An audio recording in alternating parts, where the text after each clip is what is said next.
സമ്മേളന നഗരിയിൽ ഉയർത്താനുള്ള പതാക ജാഥയ്ക്ക് മലപ്പുറം ജില്ലയിൽ ഉജ്ജ്വല സ്വീകരണം. രാവിലെ 10 മണിക്ക് ജില്ലാതിർത്തിയായ ഐക്കരപ്പടിയിൽ ജാഥയെ ജില്ലയിലേക്ക് വരവേറ്റു.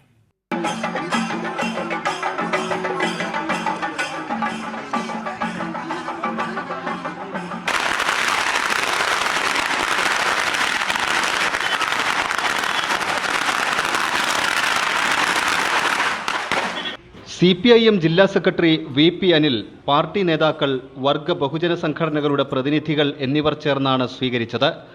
കൊണ്ടോട്ടി, മലപ്പുറം, പെരിന്തൽമണ്ണ എന്നിവിടങ്ങളിൽ സ്വീകരണമൊരുക്കി.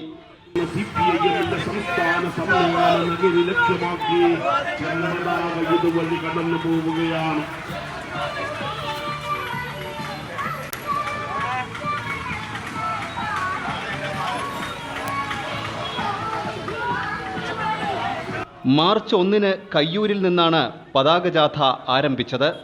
CPIM സംസ്ഥാന സെക്രട്ടേറിയറ്റ് അംഗം M. സ്വരാജാണ് ജാഥ ലീഡർ. വത്സൻ പനോളിയാണ് ജാഥയുടെ മാനേജർ. K. അനുശ്രീ ജാഥയുടെ സ്ഥിര അംഗമാണ്. മാർച്ച് 6 മുതൽ 9 വരെ കൊല്ലത്താണ് CPIM സംസ്ഥാന സമ്മേളനം. കൈരളി ന്യൂസ്, മലപ്പുറം.